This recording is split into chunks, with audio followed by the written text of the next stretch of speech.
नमस्कार दोस्तों। क्या एक साधारण सी दिखने वाली लड़की असल में राजकुमारी हो सकती है? एक ऐसी कहानी जिसमें है सौतेली माँ का अत्याचार, जादुई रहस्य और एक सुनहरे जूते का सच। तो आइए शुरू करते हैं दिल छू लेने वाली यह जादुई कहानी। एक बार की बात है, किसी देश में एक राजा था जिसकी रानी एक छोटी सी बेटी छोड़ स्वर्ग सिधार चुकी थी। उसकी बेटी इतनी प्यारी थी कि उसके जैसी प्यारी दुनिया में और कोई नहीं थी। राजा अपनी पत्नी को बहुत प्यार करता था। वह उसके मरने का काफी दिन तक उसका गम मनाता रहा, पर फिर अकेले रहते रहते थक गया और उसने दूसरी शादी कर ली। उसकी यह नई रानी एक विधवा थी और उसे भी एक बेटी थी, पर उसकी बेटी उतनी ही बुरी और बदसूरत थी जितनी राजा की बेटी प्यारी, दयावान और चतुर थी। सौतेली माँ और उसकी बेटी दोनों राजा की बेटी से बहुत जलती थी, क्योंकि वह बहुत ही प्यारी थी। जब तक राजा घर में रहता था, वे दोनों राजा की बेटी को कुछ भी नहीं कह सकती थी, क्योंकि राजा उसे बहुत प्यार करता था। कुछ समय बाद राजा को किसी दूसरे राजा के साथ लड़ाई के लिए जाना पड़ा, तो राजकुमारी की सौतेली माँ ने सोचा कि यह मौका अच्छा है, अब वह उस लड़की के साथ जैसा चाहे वैसा बर्ताव कर सकती है। फिर उन दोनों माँ बेटी ने उस लड़की को भूखा रखना और पीटना शुरू कर दिया। वे दोनों जहां भी वह जाती, सारे घर में उसके पीछे पड़ी रहती। आखिर उसकी सौतेली माँ ने सोचा कि यह सब तो उसके लिए कुछ जरा ज्यादा ही अच्छा है, तो उसने उसे जानवर चराने के लिए भेजना शुरू किया। अब वह बेचारी जानवर चराने के लिए जंगल और घास के मैदानों में चली जाती। जहां तक खाने का सवाल था, कभी उसे थोड़ा सा खाना मिल जाता और कभी बिल्कुल नहीं। इससे वह बहुत ही दुबली होती चली गई और हमेशा दुखी रहती और रोती रहती। उसके जानवरों में कत्थई रंग का एक बैल था, जो हमेशा अपने आप को बहुत साफ और सुंदर रखता था। वह अक्सर ही राजकुमारी के पास आ जाता था, और जब राजकुमारी उसे थपथपाती तो वह उसे थपथपाने देता। एक दिन वह दुखी बैठी हुई थी और सुबक रही थी कि वह बैल उसके पास आया और सीधे सीधे उससे पूछा कि वह इतनी दुखी क्यों है। लड़की ने कोई जवाब नहीं दिया और बस रोती ही रही। बैल एक लंबी सी सांस लेकर बोला, आह, हालांकि तुम मुझे बताओगी नहीं, पर मैं सब जानता हूँ। तुम इसलिए रोती रहती हो ना, क्योंकि रानी तुम्हें ठीक से नहीं रखती। वह तुम्हें भूखा मारना चाहती है। पर देखो, खाने के लिए तुम्हें कोई चिंता करने की कोई जरूरत नहीं है, क्योंकि मेरे बाएं कान में एक कपड़ा है। जब तुम्हें खाना खाने की इच्छा हो तो उस कपड़े को मेरे कान से निकाल लो और घास पर फैला दो। बस तुम्हें जो खाना चाहिए वही मिल जाएगा। राजकुमारी को उस समय बहुत भूख लगी थी, तो उसने बैल के बाएं कान में रखा कपड़ा निकाल लिया और उसे घास पर बिछा दिया। उसे खाने के लिए फिर बहुत सारी चीजें मिल गई।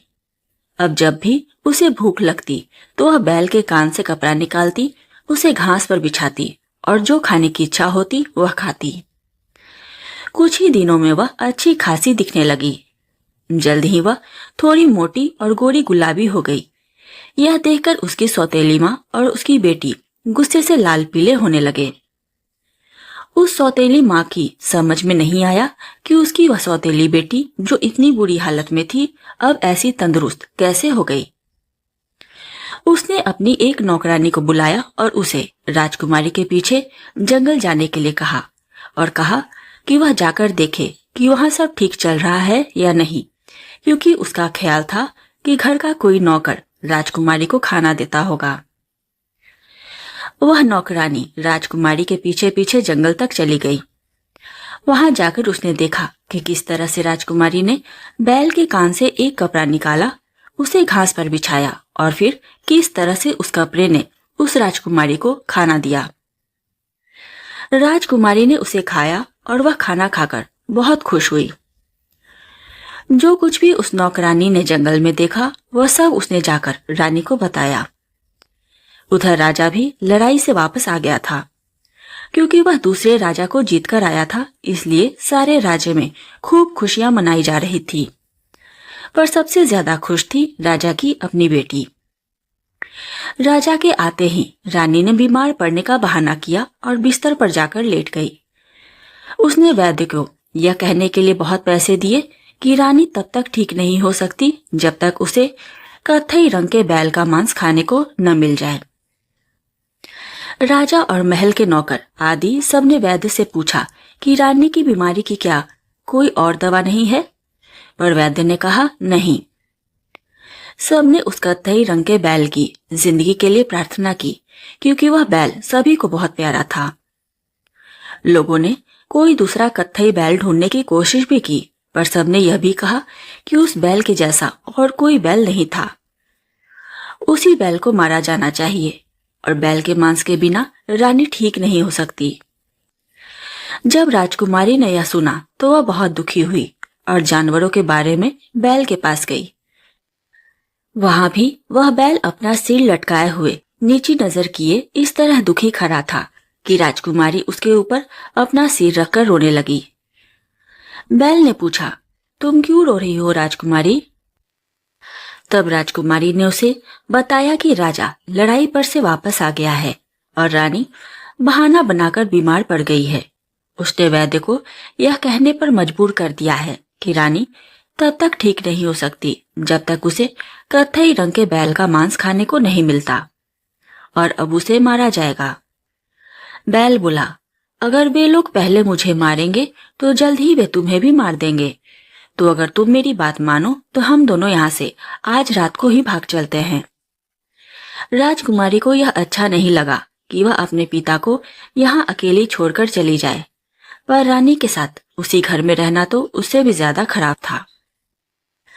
इसलिए उसने बैल से वादा किया कि वह वहां से भाग जाने के लिए रात को उसके पास आएगी।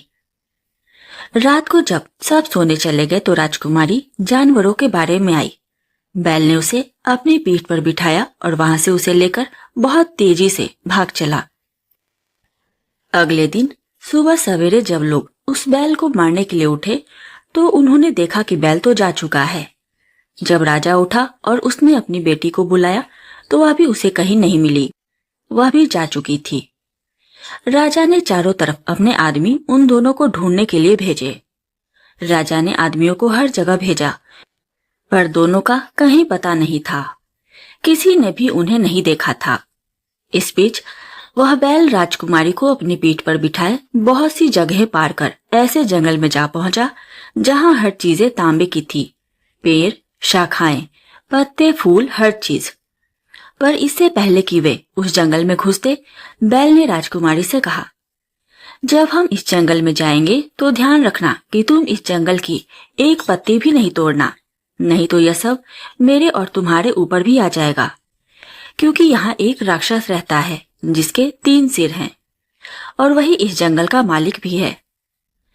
नहीं नहीं, भगवान मेरी रक्षा करे, राजकुमारी ने कहा कि वह वहां से कुछ भी नहीं तोड़ेगी।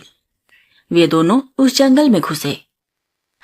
राजकुमारी किसी भी चीज को छूने तक के लिए बहुत सावधान थी। वह जान गई थी कि किसी भी शाख को छूने से कैसे बचना था, पर वह बहुत घना जंगल था और उसमें से होकर जाना बहुत मुश्किल था। बसते बसते भी उससे उस जंगल के एक पेड़ की एक पत्ती टूट ही गई और वह उसने अपने हाथ में पकड़ लिया। बैल बोला, अरे यह तुमने क्या किया? अब तो जिंदगी और मौत के लिए लड़ने के अलावा और कोई चारा नहीं है, पर ध्यान रखना कि वह पत्ती तुम्हारे हाथ से सुरक्षित रहे, उसे फेंकना नहीं। जल्द ही वे जंगल के आखिर तक पहुंच गए और जैसे ही वे वहां पहुंचे कि एक 3 सिर वाला राक्षस वहां आ गया। उसने पूछा, किसने मेरा जंगल छुआ? बैल ने कहा, यह जंगल जितना तुम्हारा है उतना ही मेरा भी है। राक्षस चीखा, वह तो हम लड़ाई से तय करेंगे। बैल बोला, जैसा तुम चाहो। सो दोनों एक दूसरे की तरफ दौड़ पड़े और एक दूसरे से भिड़ गए। राक्षस बैल को खूब मार रहा था, पर बैल भी अपनी पूरी ताकत से उसे मार रहा था। यह लड़ाई पूरे दिन तक चली। आखिर में बैल जीत गया, पर उसके शरीर पर बहुत सारे घाव थे और वह इतना थक गया था कि उसकी एक टांग भी नहीं उठ पा रही थी, तो उन दोनों को वहां एक दिन के लिए आराम करने के लिए रुकना पड़ा। बैल ने राजकुमारी से कहा कि वह राक्षस की कमर की पेटी से लटका हुआ मरहम का एक सींग ले ले और वह मरहम उसके शरीर पर मल दे। राजकुमारी ने ऐसा ही किया। तब कहीं जाकर बैल कुछ ठीक हुआ। तीसरे दिन वे फिर अपनी यात्रा पर चल दिए। वे फिर कई दिनों तक चलते रहे। कई दिनों की यात्रा के बाद वे एक चांदी के जंगल में आए। यहाँ हर चीज चांदी की थी, पेड़, शाखाएं, पत्ते, फूल, हर चीज। पर इससे पहले कि वे इस जंगल में घुसते, पहले की तरह से बैल ने इस बार भी राजकुमारी से कहा, जब हम इस जंगल में घुस जाएंगे तो ध्यान रखना कि तुम इस जंगल की एक भी पत्ती नहीं तोड़ोगी, नहीं तो यह सब मेरे और तुम्हारे ऊपर भी आ जाएगा। क्योंकि यहाँ एक 6 सिर वाला राक्षस रहता है जो इस जंगल का मालिक है और मुझे नहीं लगता कि मैं उसे किसी तरह जीत पाऊंगा। राजकुमारी बोली, नहीं नहीं, मैं ख्याल रखूंगी कि मैं यहाँ से कुछ न तोड़ूं और तुम भी मेरे लिए यह दुआ करते रहना कि यहाँ से मुझसे कुछ टूट न जाए। पर जब वे उस जंगल में घुसे तो वह इतना ज्यादा घना था कि वे दोनों उसमें से बड़ी मुश्किल से जा पा रहे थे। राजकुमारी बहुत सावधान थी कि वह वहां की कोई भी चीज छूने से पहले ही दूसरी तरफ को झुक जाती थी, पर हर मिनट पर शाखें उसकी आंखों के सामने आ जाती। बसते बसते भी ऐसा हुआ कि उससे एक पेड़ की पत्ती टूट गई। बैल फिर चिल्लाया, उफ, यह तुमने क्या किया राजकुमारी? अब हम अपनी जिंदगी और मौत के लिए लड़ने के सिवा और कुछ नहीं कर सकते। पर ध्यान रहे, इस पत्ती को खोना नहीं, संभाल कर रखना। जैसे ही बैल ने ऐसा कहा कि वह 6 सिर वाला राक्षस वहां आ गया। उसने पूछा, वह कौन है जिसने मेरे जंगल को छुआ? बैल ने फिर वही जवाब दिया, यह जंगल जितना तुम्हारा है उतना ही मेरा भी है। राक्षस बोला, यह तो हम लड़कर देखेंगे। बैल ने फिर वही जवाब दिया, जैसी तुम्हारी मर्जी। कहकर वे दोनों एक दूसरे की तरफ दौड़ पड़े। बैल ने राक्षस की आंखें निकाल ली और अपने सींग उसके शरीर में घुसा दिए। इससे उसके शरीर से उसकी आंतें निकलकर बाहर आ गई। पर वह राक्षस क्योंकि उस बैल के मुकाबले का था, तो बैल को उस राक्षस को मारने में 3 दिन लग गए। वे 3 दिन तक लड़ते ही रहे। पर इस राक्षस को मारने के बाद बैल भी इतना कमजोर हो गया और थक गया था कि वह हिल भी नहीं सका। उसके घाव भी ऐसे थे कि उनसे खून की धार बह रही थी। इस राक्षस की कमर की पेटी से भी एक मरहम वाला सींग लटक रहा था। तो बैल ने राजकुमारी से कहा कि वह उस राक्षस की कमर से वह सींग निकाल ले और उसका मरहम उसके घाव पर लगाते। राजकुमारी ने वैसा ही किया। तब जाकर वह कुछ ठीक हुआ। इस बार बैल को ठीक होने में 1 हफ्ता लग गया, तभी वे आगे बढ़ सके। आखिर वे आगे चले, पर बैल अभी भी बिल्कुल ठीक नहीं था, इसलिए वह बहुत धीरे चल रहा था। राजकुमारी को लगा कि बैल को चलने में समय ज्यादा लग रहा है, तो समय बचाने के लिए उसने बैल से कहा कि क्योंकि वह छोटी है और उसके अंदर ज्यादा ताकत है और वह जल्दी चल भी सकती है, वह उसे पैदल चलने की इजाजत दे दे। पर बैल ने उसे इस बात की इजाजत नहीं दी। उसने कहा कि उसे अभी उसकी पीठ पर बैठकर ही चलना चाहिए। इस तरह से वे काफी दिनों तक चलते हुए बहुत जगह होते हुए फिर एक जंगल में आ पहुंचे। यह जंगल सारा सोने का था। उस जंगल के हर पेड़, शाख, डंडी, फूल, पत्ते सभी कुछ सोने के थे। इस जंगल में भी वही हुआ जो तांबे और चांदी के जंगलों में हुआ था। बैल ने राजकुमारी से कहा कि वह उस जंगल में से कुछ न तोड़े, क्योंकि इस जंगल का राजा एक 9 सिर वाला राक्षस है और यह राक्षस पिछले दोनों राक्षसों को मिलाकर उनसे भी ज्यादा बड़ा और ताकतवर है। बैल तो उसे जीत ही नहीं सकता है। बैल जानता था कि राजकुमारी इस बात का पूरा ध्यान रखेगी कि वह उस जंगल की कोई चीज न तोड़े, पर फिर भी वही हुआ। जब वे जंगल में घुसे तो यह जंगल तांबे और चांदी के जंगलों से भी ज्यादा घना था। इसके अलावा वे लोग जितना उस जंगल के अंदर चलते जाते थे, वह जंगल और ज्यादा घना होता जाता था। आखिर वह इतना ज्यादा घना हो गया कि राजकुमारी को लगा कि अब वह उस जंगल से बिना किसी चीज को छुए निकल ही नहीं सकती। उसे हर पल यही लग रहा था कि किसी भी समय उससे वहां कोई भी चीज टूट जाएगी। इस डर से वह कभी बैठ जाती, कभी अपने आप को किसी तरफ झुका लेती, कभी मुड़ जाती, पर फिर भी उन पेड़ों की शाखाएं हर पल उसकी आंखों के सामने आ रही थी। इसका नतीजा यह हुआ कि उसे पता ही नहीं चला कि वह उन सोने की शाखाओं, फूलों, पत्तों से बचने के लिए क्या कर रही है। और इससे पहले कि उसे यह पता चलता कि क्या हुआ, उसके हाथ में एक सोने का सेब आ गया। उसे देखकर राजकुमारी को इस बात का इतना ज्यादा दुख हुआ कि वह बहुत जोर से रो पड़ी और सेब को फेंकना चाहती थी, पर बैल बीच में ही बोल पड़ा, अरे इसे फेंकना नहीं, इसे संभाल कर रख लो और इसका ध्यान रखना। पर राजकुमारी का तो रोना ही नहीं रुक रहा था। बैल ने उसे जितनी तसल्ली वह दे सकता था दिया, पर उसे लग रहा था कि अब की बार बैल को केवल उसकी वजह से बहुत भारी मुश्किल का सामना करना पड़ेगा। और उसे यह भी शक था कि यह सब कैसे होगा, क्योंकि इस जंगल का मालिक बहुत बड़ा और ताकतवर था। तभी उस जंगल का मालिक, वह 9 सिर वाला राक्षस वहां आ गया। वह इतना बदसूरत था कि राजकुमारी को उसकी तरफ देखने की भी हिम्मत नहीं हो रही थी। वहां आकर वह गरजा, मेरे जंगल को किसने छुआ? बैल ने फिर वही जवाब दिया, यह जंगल जितना तुम्हारा है उतना ही मेरा भी है। राक्षस बोला, यह तो हम लड़कर देखेंगे। बैल ने फिर वही जवाब दिया, जैसी तुम्हारी मर्जी। कहकर वे दोनों एक दूसरे की तरफ दौड़ पड़े। बहुत ही भयानक दृश्य था। राजकुमारी तो उसे देखकर ही बेहोश होते होते बची। इस बार भी बैल ने राक्षस की आंखें निकाल ली और अपनी सींग उसके पेट में घुसा दिया, जिससे उसकी आंतें बाहर निकल आईं। फिर भी राक्षस बहुत बहादुरी से लड़ता रहा। जब बैल ने राक्षस का एक सिर मार दिया तो उसके दूसरे सिरों से उस मरे हुए सिर को जिंदगी मिलने लगी। इस तरह वह लड़ाई 1 हफ्ते चली, क्योंकि जब भी बैल उस राक्षस के एक सिर को मारता तो उसके दूसरे सिर उसके मरे हुए सिर को जिला देते थे। उसके सारे सिरों को मारने में उस बैल को पूरा 1 हफ्ता लग गया, तभी वह उस राक्षस को मार सका। अब की बार तो बैल इतना घायल हो चुका था और इतना थक चुका था कि वह अपना पैर भी नहीं हिला सका। वह राजकुमारी से इतना भी नहीं कह सका कि वह राक्षस की कमर की पेटी में लगे मरहम के सींग में से मरहम निकालकर उसके घाव पर लगा दे। पर राजकुमारी को तो यह मालूम था, सो उसने राक्षस की कमर की पेटी से मरहम का सींग निकाला और उसमें से मरहम निकालकर बैल के घाव पर लगा दिया। इससे बैल के घाव को काफी आराम मिला और वह धीरे धीरे ठीक होने लगा।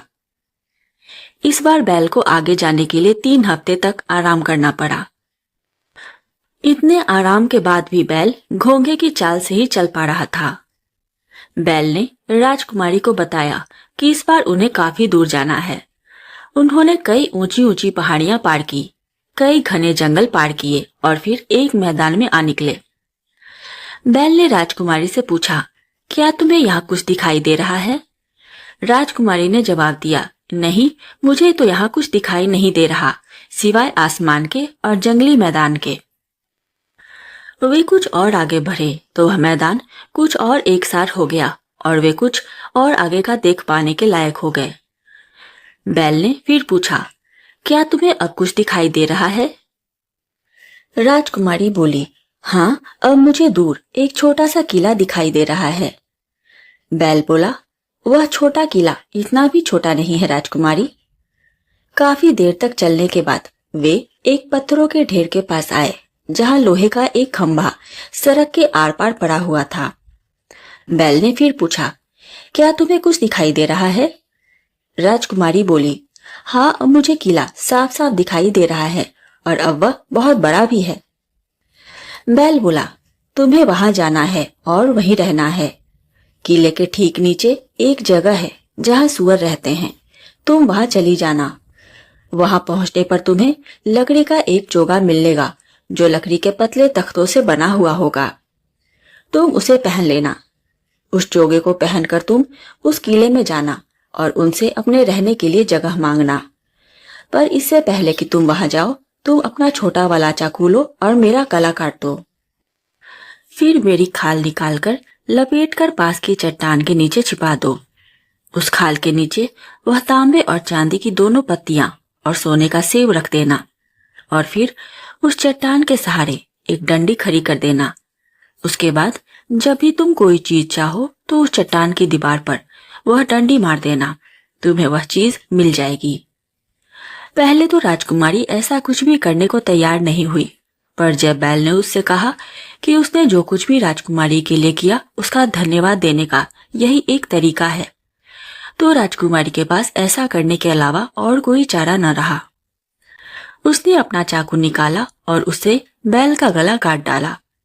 फिर उसने बैल की खाल निकालकर लपेटकर पास में पड़ी एक चट्टान के नीचे रख दिया।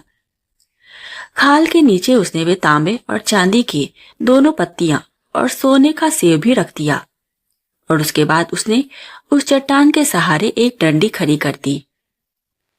वहां से वह किले के नीचे सुअरों के रहने की जगह गई, जहां उसे लकड़ी के पतले तख्तों से बना हुआ चोगा मिल गया। उसने उस चोगे को पहना और ऊपर किले में आई। यह सब करते हुए वह बैल को याद कर करके रोती और सुबकती रही। फिर वह सीधे शाही रसोई घर में गई और वहां जाकर उसने रहने के लिए जगह मांगी। रसोइया बोला कि हाँ, उसे वहां रहने की जगह मिल सकती है। रसोई घर के पीछे वाले छोटे कमरे में वह रह सकती है और उसके बर्तन धो सकती है, क्योंकि उसकी बर्तन धोने वाली अभी अभी काम छोड़कर चली गई है। रसोइया बोला, पर जैसे ही तुम यहाँ रहते रहते थक जाओगी तो तुम यहाँ से चली जाओगी। राजकुमारी बोली, नहीं, मैं ऐसा नहीं करूंगी, और वह वहां रहने लगी। वह बहुत अच्छे से रहती और बर्तन भी बहुत ही आसानी से साफ करती रहती। रविवार के बाद वहां कुछ अजीब से मेहमान आए, तो राजकुमारी ने रसोइये से पूछा कि क्या वह राजकुमार के नहाने का पानी ऊपर ले जा सकती है। यह सुनकर वहां खड़े सब लोग हंस पड़े और बोले, पर तुम वहां क्या करोगी? तुम्हें क्या लगता है कि क्या राजकुमार तुम्हारी तरफ देखेगा? तुम तो बहुत ही डरावनी दिखाई देती हो। पर उसने अपनी कोशिश नहीं छोड़ी और उनसे प्रार्थना करती रही और बार बार राजकुमार के लिए नहाने का पानी ले जाने के लिए कहती रही। आखिर उसे वहां उसके नहाने का पानी ले जाने की इजाजत मिल गई। जब वह ऊपर गई तो उसके लकड़ी के चोगे ने आवाज की, तो राजकुमार अंदर से निकलकर आया और उससे पूछा, तुम कौन हो? राजकुमारी बोली, मैं आपके लिए नहाने का पानी लेकर आ रही थी। तुम क्या समझती हो कि इस समय तुम्हारे लाए पानी से मैं कुछ करूंगा? और यह कहकर उसने वह पानी राजकुमारी के ऊपर ही फेंक दिया। वह वहां से चली आई और फिर उसने रसोइये से चर्च जाने की इजाजत मांगी। चर्च पास में ही था, सो उसे वह इजाजत मिल गई। पर सबसे पहले वह उस चट्टान के पास गई और जैसा कि बैल ने उसे कहा था, उसने डंडी से चट्टान को मारा। तुरंत ही उसमें से एक आदमी निकला और उसने पूछा, तुम्हारी क्या इच्छा है? राजकुमारी बोली कि उसने चर्च जाने की और पादरी का भाषण सुनने के लिए छुट्टी ले रखी है, पर उसके पास चर्च जाने लायक कपड़े नहीं हैं। उस आदमी ने एक पोशाक निकाला जो तांबे जैसा चमकदार था। उसने उसे वह दिया और उसके साथ ही उसे एक घोड़ा भी दिया, जिस पर उस घोड़े का साज भी सजा था। वह साज भी तांबे के रंग का था और खूब चमक रहा था। उसने तुरंत वह पोशाक पहनी और घोड़े पर चढ़कर चर्च चल दी। जब वह चर्च पहुंची तो वह बहुत ही प्यारी और शानदार लग रही थी। सब लोग उसे देखकर सोच रहे थे कि यह कौन है। उन सब में शायद ही कोई ऐसा होगा जिसने उस दिन पादरी का भाषण सुना होगा, क्योंकि वे सब लोग उसी को देखते रहे। वहां राजकुमार भी आया था। राजकुमार की तो उस लड़की के ऊपर से नजर ही नहीं हट रही थी। जैसे ही राजकुमारी चर्च से बाहर निकली तो राजकुमार उसके पीछे भागा। राजकुमारी तो दरवाजे से बाहर चली गई, पर उसका एक दस्ताना दरवाजे में अटक गया। राजकुमार ने उसका वह दस्ताना वहां से निकाल लिया। जब वह घोड़े पर चढ़ गई तो राजकुमार फिर उसके पास गया और उसे पूछा कि वह कहाँ से आई है। तो राजकुमारी बोली, मैं फला देश से आई हूँ। और जब राजकुमार ने उसे देने के लिए उसका दस्ताना निकाला तो वह बोली, रोशनी आगे और अंधेरा पीछे, बादल आओ हवा पर, ताकि यह राजकुमार कभी न देख सके जहाँ मेरा यह अच्छा घोड़ा मेरे साथ जाए। राजकुमार ने वैसा दस्ताना पहले कभी नहीं देखा था। वह उस शानदार लड़की को ढूंढने के लिए चारों तरफ घूमा, जो बिना दस्ताने पहने ही वहां से घोड़े पर चढ़कर चली गई थी। उसने राजकुमार को बताया भी था कि वह किस देश से आई थी, पर वहां कोई नहीं बता सका कि वह देश कहाँ है। अगले रविवार को किसी को राजकुमार के लिए उसका तौलिया लेकर जाना था, तो राजकुमारी ने फिर कहा, क्या मैं राजकुमार का तौलिया लेकर जा सकती हूँ? दूसरे लोग बोले, तुम्हारे जाने से क्या होगा, तुम्हें तो पता ही है कि पिछली बार तुम्हारे साथ क्या हुआ था। फिर भी उसने अपनी कोशिश नहीं छोड़ी और उसे राजकुमार का तौलिया ले जाने की इजाजत मिल गई। बस वह तौलिया लेकर सीढ़ियों से ऊपर भाग गई। इस भागने से उसके लकड़ी के पतले तख्ते के बने चोगे ने फिर से आवाज की, तो राजकुमार फिर से अंदर से निकल कर आया, और जब उसने देखा कि वह तो वही बदसूरत लड़की है, तो उसने उसके हाथ से उस तौलिए को लेकर फाड़ दिया और उसके मुंह पर फेंक दिया। वह बोला, तुम यहाँ से चली जाओ वो बदसूरत लड़की। तुम क्या सोचती हो कि मैं वह तौलिया इस्तेमाल करूंगा जिसे तुम्हारी गंदी उंगलियों ने छू लिया हो? और उसके बाद वह चर्च चला गया। जब राजकुमार चर्च चला गया तो राजकुमारी ने भी चर्च जाने की छुट्टी मांगी, पर सबने उससे पूछा कि वह चर्च में क्या करने जाना चाहती है। उसके पास तो चर्च में पहनने के लिए उस लकड़ी के चोगे के अलावा और कुछ था ही नहीं, और वह चोगा भी बहुत ही भद्दा और काला था। और राजकुमारी बोली कि चर्च का पादरी बहुत ही अच्छा भाषण देता है। इस बात पर उसे चर्च जाने की छुट्टी मिल गई। वह फिर से दौड़ी, उसी चट्टान के पास गई और जाकर उसके पास रखी डंडी से उसे मारा। उस चट्टान से फिर वही आदमी निकला, और अब की बार उसने उसे पिछले पोशाक से भी कहीं ज्यादा अच्छा पोशाक दिया। वह सारा पोशाक चांदी के काम से ढका हुआ था और चांदी की तरह ही चमक रहा था। साथ में एक बहुत बढ़िया घोड़ा भी दिया, जिसके साज पर चांदी का काम था, और उसे चांदी का एक टुकड़ा भी दिया। उस सब को पहनकर वह राजकुमारी चर्च पहुंची तो बहुत सारे लोग चर्च के आंगन में ही खड़े हुए थे। उसे आते देखकर सब फिर सोचने लगे कि यह लड़की कौन हो सकती है। राजकुमार तो तुरंत ही वहां आ गया कि जब वह उस घोड़े पर से उतरेगी तो वह उसका घोड़ा पकड़ेगा, पर वह तो उस पर से कूद गई और बोली कि उसका घोड़ा पकड़ने की उसे कोई जरूरत नहीं है, क्योंकि उसका घोड़ा बहुत सधा हुआ है। वह घोड़ा वहीं खड़ा रहा जहां वह उसे छोड़कर गई थी। जब वह वहां वापस आई तो जब उसने उसे बुलाया तो वह उसके पास आ गया। सब लोग चर्च के अंदर चले गए, पर पिछली बार की तरह शायद ही कोई आदमी होगा जिसने उस दिन भी पादरी का भाषण सुना होगा, क्योंकि उस दिन भी वे सब उस लड़की की तरफ देखते रहे। जब पादरी का भाषण खत्म हो गया तो वह चर्च से बाहर चली गई। वह अपने घोड़े पर बैठने ही वाली थी कि राजकुमार फिर वहां आया और उसे पूछा कि वह कहाँ से आई है। इस बार दूसरे देश का नाम बताया। यह कहकर उसने अपना कोड़ा गिरा दिया। यह देखकर राजकुमार उसे उठाने के लिए झुका, तो इस बीच राजकुमारी ने कहा, रोशनी आगे और अंधेरा पीछे, बादल आओ हवा पर, ताकि यह राजकुमार कभी न देख सके जहां मेरा यह अच्छा घोड़ा मेरे साथ जाए। और वह वहां से भाग गई। राजकुमार यह भी न बता सका कि उसका क्या हुआ। वह फिर से यह जानने के लिए चारों तरफ घूमा फिरा कि वह जगह कहाँ है, पर कोई उसे यह नहीं बता सका कि वह जगह कहाँ है। अगले रविवार को किसी को राजकुमार को कंघा देने के लिए जाना था। लड़की ने फिर कहा कि क्या वह राजकुमार को कंघा देने जा सकती है, पर दूसरे लोगों ने फिर से उसका मजाक बनाया और कहा कि उसे पिछले 2 रविवारों की घटनाएं तो याद होंगी ही, और साथ में उसे डांटा कि वह किस तरह अपने इस भद्दे काले लकड़ी के चोगे में राजकुमार के सामने जाने की हिम्मत करती है।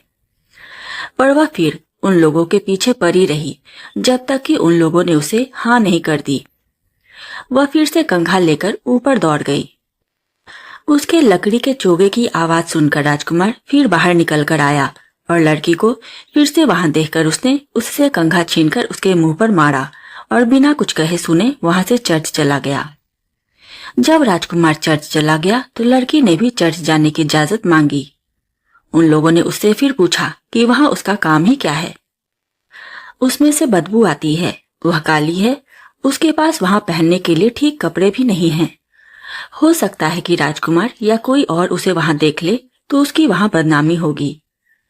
पर लड़की बोली कि लोगों के पास उसकी तरफ देखने की फुर्सत ही कहाँ है, उनके पास तो और बहुत सारे काम हैं। और वह उनसे चर्च जाने की इजाजत मांगती ही रही। आखिर उन्होंने उसे वहां जाने की इजाजत दे दी। इस बार भी वही हुआ जो पहले 2 बार हो चुका था।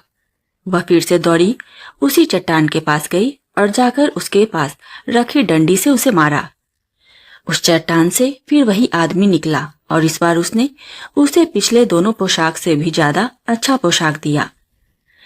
इस बार वह पूरा पोशाक सुनहरी थी और उसमें हीरे जड़े हुए थे। साथ में एक बढ़िया घोड़ा भी दिया जिसके साज पर सोने का काम था। उसने उसे एक सोने का टुकड़ा भी दिया। जब राजकुमारी चर्च पहुंची तो वहां के आंगन में पादरी और चर्च के आए सारे लोग उसके इंतजार में खड़े थे।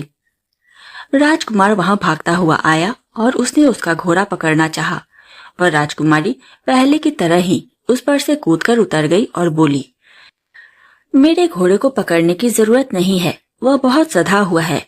जहां मैं इसे खड़े होने को कहती हूँ यह वही खड़ा रहता है। फिर सब चर्च के अंदर चले गए।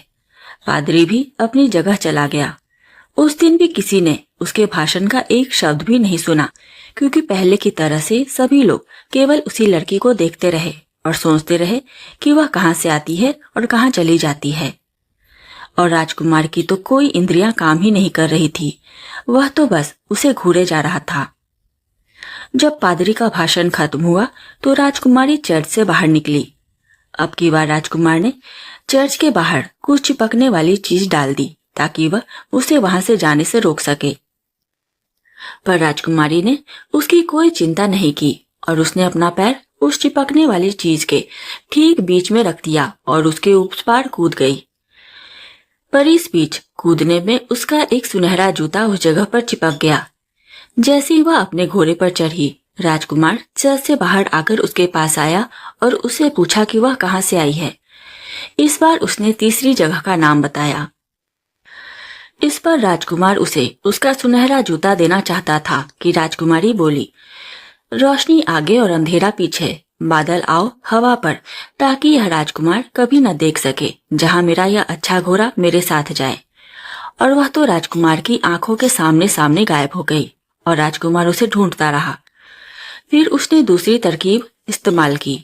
उसके पास उसका एक सुनहरा जूता रह गया था, सो उसने सब जगह यह घोषणा करवा दी कि वह उसी लड़की से शादी करेगा जिसके पैर में यह सुनहरा जूता आ जाएगा।